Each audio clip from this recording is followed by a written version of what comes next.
Good morning. स्वागत है आप सभी का आपके अपने channel amazing fact of GS with Sonu sir. हमारा बायोलॉजी का चैप्टर चला है और बायोलॉजी के चैप्टर में हम तंत्रिका तंत्र को पढ़ रहे थे। तो देखिए, तंत्रिका तंत्र के विषय में कल हम लोगों ने पढ़ा। आज हम सीएनएस यानी सेंट्रल नर्वस सिस्टम के विषय में पढ़ेंगे, केंद्रीय तंत्रिका तंत्र के विषय में पढ़ेंगे। और केंद्रीय तंत्रिका तंत्र को मैंने बताया था कि मस्तिष्क और मेरुरज्जु से मिलकर केंद्रीय तंत्रिका तंत्र बनती है, और मानव शरीर का सबसे जो प्रमुख भाग था वो था केंद्रीय तंत्रिका तंत्र। तो देख लेते हैं, आज हम चैप्टर उठाएंगे मस्तिष्क का, और मस्तिष्क के विषय में हम अध्ययन करेंगे। ठीक, तो देखिए यहां पर पहला पॉइंट हमने लिखा है मस्तिष्क यानी ब्रेन। अब हम जब ब्रेन को पढ़ते हैं तो ब्रेन है क्या और ब्रेन का काम क्या है हमारे शरीर। तो सबसे पहले आप समझ लीजिए ब्रेन है क्या। जो मानव मस्तिष्क है विशिष्ट कोशिकाओं से निर्मित है, जिन्हें हम न्यूरॉन्स कहते हैं। और यह भी मैंने आपको पॉइंट बताया था कि मस्तिष्क की कार्यात्मक व रचनात्मक जो इकाई है वो हमारे न्यूरॉन्स ही थी। दूसरा पॉइंट, ये ऐसी कोशिकाएं हैं जो विभाजित नहीं होती हैं। कई बार होता क्या है, अगर आपके मस्तिष्क में ब्लड क्लॉटिंग हो जाती है या गंभीर चोट लग जाती है तो हो सकता है आपकी आंखों की रोशनी चली जाए, या हो सकता है आप सुनने की स्थिति में ना रहें, या हो सकता है आपके शरीर का संतुलन संतुलित ना रहे, या हो सकता है आपकी जितनी याददाश्त है वो चली जाए।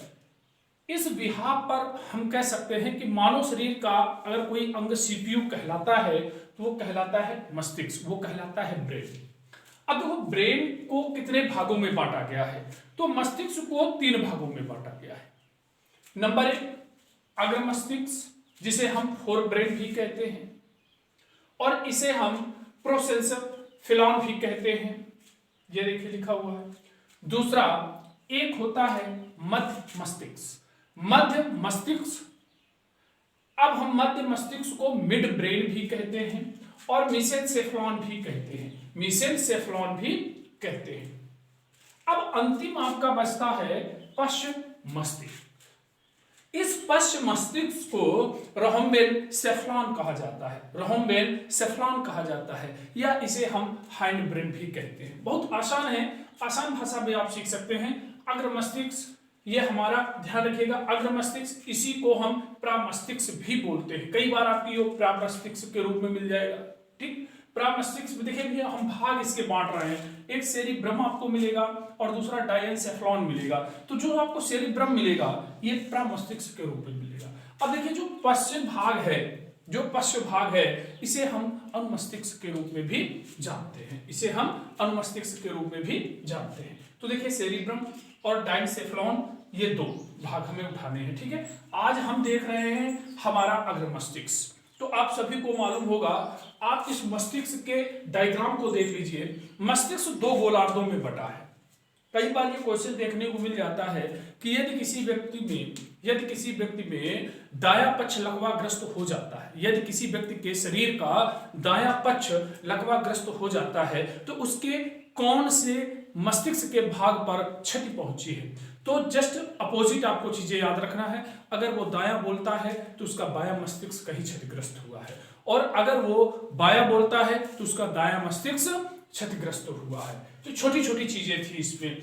अब देखिए मस्तिष्क में हम पहला भाग पढ़ेंगे अग्र मस्तिष्क यानी प्रोसेंफलॉन जो हम पढ़ेंगे। ठीक है, प्रोसेंसेफलॉन जो हम लोग पढ़ेंगे वो यहां से हम लोग स्टार्ट करेंगे। ठीक है, सेफ्लॉन क्लियर। अब देखिए सेरिब्रम यानी इसका जो पहला भाग है वो सेरिब्रम है। अब देखो सेरिब्रम प्रामस्तिष्क यानी मानव मस्तिष्क का सबसे बड़ा भाग कौन सा है। तो मानव मस्तिष्क का जो सबसे बड़ा भाग है उसे हम बोलते हैं सेरिब्रम, उसे हम क्या बोलते हैं, सेरिब्रम। ध्यान रखना। अब मानव मस्तिष्क का सबसे बड़ा भाग सेरिब्रम। कई बार आप लोगों ने इसको सुन रखा होगा, बुद्धि चेतना के लिए कौन सा मस्तिष्क जाना जाता है, सोचने के लिए, तर्क रखने के लिए, ध्यान रखेंगे, याद रखने के लिए कौन सा जाना जाता है, तो वो जाना जाता है सेरिब्रम। तो बुद्धि चेतना का केंद्र अगर कुछ है तो वो है सेरिब्रम। हमारे मस्तिष्क का लगभग 80% जो मस्तिष्क का आवरण है, हमारे मस्तिष्क का जो लगभग 80% आवरण है वो सेरिब्रम से ही आवृत है। तो यहां से ये क्वेश्चन हमारा प्लस हो जाता है कि सबसे बड़ा भाग कौन सा है, तो वो मानव मस्तिष्क का सेरिब्रम होता है। ध्यान रखना, ये 2 गोलार्ध में बटा होता है। कितने गोलार्ध में? ये 2 गोलार्ध में बटा होता है। तो एक चीज हमारी ये भी क्लियर हो जाती है। ठीक है, अब यहां से देखिए 2 गोलार्ध, तो क्या 2 गोलार्ध को कोई जोड़ सकता है? क्या 2 गोलार्ध आपस में जुड़े हुए हैं? तो जी हाँ, दोनों गोलार्ध आपस में जुड़े हुए हैं। तो वहां पर एक पॉइंट आ जाता है, बताइए कि मस्तिष्क के दोनों गोलार्ध को कौन जोड़ता है? तो मस्तिष्क के दोनों गोलार्ध को कार्पस कैलोसम जोड़ता है। बहुत महत्वपूर्ण शब्दावलियां कीवर्ड में यूज कर रहा हूं, आप इनको अंडरलाइन करके नोट कर लीजिएगा। एक बार फिर से मैं रिपीट करता हूं, मस्तिष्क के दोनों गोलार्ध को आपस में कौन जोड़ता है? मस्तिष्क के दोनों गोलार्ध को आपस में जोड़ने का काम कार्पस कैलोसम करता है। तो दूसरे पॉइंट पर अगर हम लोग बात करें तो देखिए यहां से इतनी सारी चीजें हमारी कवर हो जाती है। अब सेरिब्रम को कितने भागों में बांटा गया है? तो देखिए सेरिब्रम को फ्रंटल, पैराटाइल, ऑक्सीपिटल और टेम्पोरल। ये जो शब्द मैं बोल रहा हूं ये आपके लिए नए नहीं है, क्योंकि आपने जब पढ़ा था क्रेनियम, तो क्रेनियम में आपको 6 अस्थियां मैंने पढ़ाई थी। उन 6 अस्थियों में इनका भी नाम आया था, इनका भी नाम आया था। बस अंतर इतना है कि यहाँ सेरिब्रम के अलग अलग भाग बताए गए हैं। जो फ्रंटल लोब है, इसके बाद पैराटाइल लोब है, और ऑक्सीपिटल लोब है, और टेम्पोरल लोब है। तो देखिए सेरिब्रम से जुड़कर क्वेश्चन बन सकता है। हाँ, एक चीज मैं और आपको बता दूं, बहुत सारे बच्चे लगातार ये चीजें थ्योरिकल पढ़ते चले जाते हैं, लेकिन वो क्वेश्चन नहीं बना पाते हैं। तो सबसे बड़ी चीज होती है, आप अगर पढ़ रहे हैं और क्वेश्चन नहीं बना पा रहे हैं तो भी वो चीज आपको समझ में नहीं आती, क्योंकि आपको एग्जाम में क्वेश्चन मिलता है और उसके विकल्प मिलते हैं और आपको विकल्प पे टिक करना होता है। तो देखिए यहां पर हमें क्वेश्चन बनाना बहुत इंपॉर्टेंट, हम क्वेश्चन किस तरीके से बना लें। तो देखिए सेरिब्रम यानी फ्रंटल पाली, तो क्वेश्चन देखो कैसे बनता है। सेरिब्रम का कौन सा भाग, सेरिब्रम का कौन सा भाग ऐच्छिक पेशियों पर नियंत्रण करता है? तो देख लीजिए आपको 4 विकल्प दिए गए हैं। अब बच्चा परेशान हो जाता है, क्योंकि वो तो पढ़ लेता है कि मुख्य भाग, जो मस्तिष्क का मुख्य भाग है वो सेरिब्रम है। मस्तिष्क का जो मुख्य भाग है वो सेरिब्रम है, वो पढ़ लेता है। तो विकल्प में सेरिब्रम कहीं आपको नहीं मिलता। फिर जब आप इस पर नजर डालते हैं तो आप कहते हैं इनको तो हमने अस्थियों में पढ़ा था, तो अस्थियों में कहां से इस तरीके से आ गया? तो देखिए फ्रंटल पाली, यानी इसके मस्तिष्क के भी नाम है और मस्तिष्क के विभाजन के स्वरूप में भी जोड़ा गया है। फ्रंटल लोब्स जो हमारा है वो हमारी ऐच्छिक पेशियों पर नियंत्रण करता है। अब देखिए एक पॉइंट आता है, पेशियां कितने प्रकार की होती हैं, यानी मसल्स। तो देखिए मसल्स मुख्यतया 2 प्रकार की होती हैं, एक होती है ऐच्छिक और दूसरी होती है अनैच्छिक, दूसरी होती है अनैच्छिक। तो यहां से एक पॉइंट हमारा बन सकता है, ऐच्छिक पेशियां क्या हैं? ऐच्छिक पेशियां वह पेशियां हैं जो हमारी इच्छा के अनुसार कार्य करती हैं, और अनैच्छिक पेशियां वह पेशियां हैं जो हमारी आदेश या हमारी इच्छा के अनुसार कार्य नहीं करती। जैसे पलक का झपकना, पलक का झपकना क्या है? अनैच्छिक पेशी के अंतर्गत है।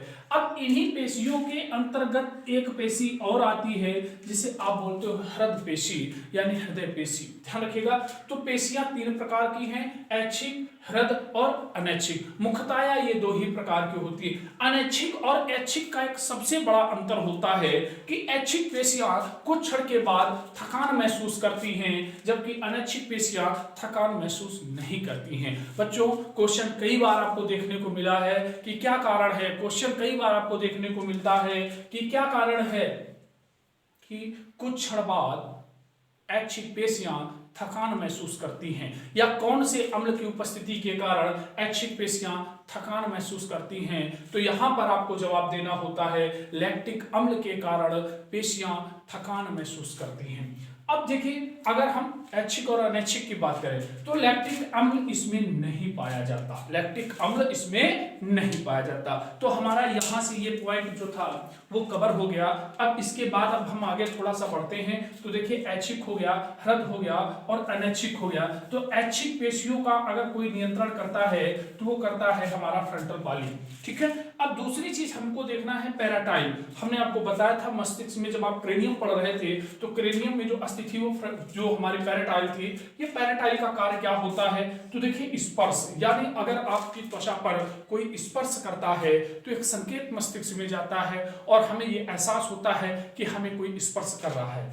दबाव, अगर कहीं पर आपके शरीर में दाब जैसी स्थिति होती है तो भी हमारे मस्तिष्क पर यह प्रेरणा संवहन जाता है और हमें बताया जाता है कि आपका ये भाग दबा हुआ है। कहने का तात्पर्य कई बार होता क्या है कि धोखे से व्यक्ति हमारे पैर पे पैर रख देता है तो तुरंत हमारे मस्तिष्क को यह सूचना पहुंच जाती है कि भाई आपके पैर पर दबाव बढ़ रहा है। देखिए दर्द, किसी कारणवश दर्द की स्थिति उत्पन्न होती है तो मस्तिष्क हम कैसे जान लेते हैं, हमारा हाथ कैसे जान लेता है कि हमारा पेट दर्द कर रहा है या हमारा मस्तिष्क दर्द कर रहा है या हमारा गला दर्द कर रहा है, तो कहीं ना कहीं ये संवेदनाएं पहुंचती हैं। तो पैराटाइल का काम होता है त्वचा में स्पर्श, दबाव या दर्द की स्थिति को क्या कर लेना, जान लेना। ठीक है। अब देखिए ऑक्सीपिटल, बहुत महत्वपूर्ण, सेरिब्रम का ये बहुत महत्वपूर्ण भाग है। ऑक्सीपिटल क्या होता है? तो ऑक्सीपिटल दृश्य संवेदनाओं के लिए जाना जाता है, दृश्य संवेदनाओं के लिए जाना जाता है। एक चीज मैं आपको बता दूं, सबसे अच्छा एग्जाम्पल है हमारा नेत्र। ध्यान रखो, हमारे नेत्र दृश्य संवेदी होती हैं, ये किसी वस्तु को देखती हैं और ये देखने के बाद न्यूरॉन्स के माध्यम से उसका प्रतिबिंब बनता है और हमें वो याद रहता है। कई बार होता क्या है, किसी व्यक्ति को हम एक बार देख लेते हैं और वो कई सालों बाद हमें दिखाई पड़ता है तो हमारे मस्तिष्क में वही प्रतिबिंब निकल के आ जाता है और उसे हम पहचान लेते हैं या हम पहचानने की कोशिश करते हैं। तो दृश्य संवेदनाएं, यानी अगर आपसे कहा जाए कि सेरिब्रम का कौन सा भाग क्षतिग्रस्त हो जाने पर दृश्य संवेदनाओं की सूचना नहीं पहुंच पाती है, तो ऑक्सीपिटल दृश्य संवेदनाओं की सूचना नहीं पहुंचाएगा। ठीक है। अब देखिए अगर आपसे पूछा जाए टेम्पोरल, तो देखिए हमने कहा था ये टेम्पोरल, ठीक है। इस टेम्पोरल में बड़ा इंपॉर्टेंट पॉइंट आता है श्रवण में सहायक, ये सुनने में सहायक होता है। तो मैंने आपको बताया था जो अंतःकरण होता है वो मानसिक संतुलन में भी कार्य करता है, ये इंपॉर्टेंट पॉइंट था। तो श्रवण में सहायक कौन सा भाग है? तो श्रवण में सहायक आपका टेम्पोरल भाग है। अब आपका एक मुख्य काम बचता है कि आप स्टार करेंगे और पॉइंट पर लिखेंगे। लिख लीजिए सेरिब्रम प्रमस्तिष्क, सोचना, तर्क करना, विवेचना, चेतना, बुद्धि, योजना बनाना, याद रखना,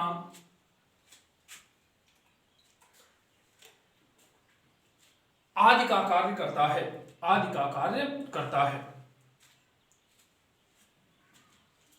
आदि का कार्य भी करता है। तो ये सारी चीजें आपकी कवर हो गई होंगी। आइए एक बार हम फिर से चलते हैं, तो सीएनएस पर चलते हैं और सीएनएस से हमको मालूम पड़ा सेंट्रल नर्वस सिस्टम, ठीक है, और इसको दो भागों में बांटा गया है, मस्तिष्क और मेरुरज्ज। मस्तिष्क को तीन भागों में बांटा गया है, अग्र मस्तिष्क, मध्य मस्तिष्क और पश्चिम मस्तिष्क। अग्र मस्तिष्क के दो बड़े पार्ट हैं, एक का नाम है सेरिब्रम और दूसरे का नाम है डायनसेफ्लॉन। सेरिब्रम को भी चार भागों में बांटा गया है, इसे हम बोलते हैं फ्रंटल पाली, पैराटाइल, ऑक्सीपिटल और टेम्पोरल। मानव मस्तिष्क का जो सबसे बड़ा भाग है वो है सेरिब्रम, और सेरिब्रम बुद्धि, चेतना इत्यादि का केंद्र माना जाता है। तो देखिए इतना अगर आपका हो गया है तो बहुत अच्छा है, समझ में आया होगा उम्मीद करूंगा। आगे चलते हैं और डायनसेफ्लॉन के विषय में पढ़ते हैं। तो देखिए डायनसेफ्लॉन को भी दो भागों में हम बांट लेंगे, डायनसेफ्लॉन को भी हम दो भागों में बांट लेंगे। एक को हम बोलेंगे थैलेमस, और दूसरे को हम बोलेंगे हाइपोथैलेमस। देखिए कितना अच्छा पॉइंट आपको यहां से मिलता है, हाइपोथैलेमस। ये आप कई बार पढ़ चुके हैं। हाइपोथैलेमस जो है शरीर का ताप नियंत्रण कौन करता है? हाइपोथैलेमस करता है। चलिए इसके विषय में हेडिंग डालकर हम लोग लिखते हैं थैलेमस, लिखेंगे यह ग्रे मैटर, थैलेमस यह ग्रे मैटर से बना अंडानुमा एक पिंड है। यह ग्रे मैटर से बना अंडानुमा एक पिंड है जो प्रामस्तिष्क के नीचे स्थित होता है, जो प्रामस्तिष्क के नीचे स्थित होता है। दर्द, ठंडा, गरम, सुख, दुख जैसी संवेदी सूचनाओं के प्रसारण का केंद्र होता है। सूचनाओं के प्रसारण का केंद्र होता है। हो गया। अब दूसरा इसी के नीचे हम पॉइंट लिखेंगे हाइपोथैलेमस। हाइपोथैलेमस ध्यान रखिएगा, ये आपका यहां से जुड़ा हुआ है हाइपोथैलेमस, ठीक है। हाइपोथैलेमस लिखिएगा। हाइपोथैलेमस खाना पीना, घृणा, पसीना, क्रोध, प्यार, काम वासना, शरीर का तापमान, शरीर के तरलों की मात्रा का नियमन, शरीर के तरलों के मात्रा का नियमन कारी केंद्र होता है। नियमनकारी केंद्र होता है। कारी केंद्र होता है, ठीक है। तो देखिए ये चीज और ये चीज दोनों आपकी क्या हो गई, कवर हो गई। तो आज मस्तिष्क के आपने अग्र मस्तिष्क भाग को पढ़ लिया है। एक बार मैं आपको फिर से रिवीजन करा दूंगा। ध्यान रखिएगा, जो हमारा डायनसेफ्लॉन है इसको हम दो भागों में बांटते हैं। एक हमारा थैलेमस होता है, दूसरा हाइपोथैलेमस होता है। जो हमारा थैलेमस होता है इसको हम चेतक भी बोलते हैं, और जो हाइपोथैलेमस होता है ये अचेतक के रूप में भी जाना जाता है। और देखिए जो हमारा थैलेमस है इसका जो व्यवहार है दर्द ठंडा गर्म इत्यादि को महसूस करना, जबकि जो हमारा हाइपोथैलेमस है पसीना, तरल पदार्थ, प्यास, भूख, घृणा इत्यादि को संवेदित करना हाइपोथैलेमस का कार्य होता है। उम्मीद करता हूं आज आपको ये चीज समझ में आई होगी। कल आपके दो पार्ट कवर हो जाएंगे, मध्य मस्तिष्क और पश्चिम मस्तिष्क। दोनों चीजों को आप कल कवर कर लीजिएगा। आसानी से, बहुत आसानी से आप इन चीजों को समझ सकते हैं। तो देखिए ये आपका आज का चैप्टर कंप्लीट होता है। बहुत बहुत धन्यवाद।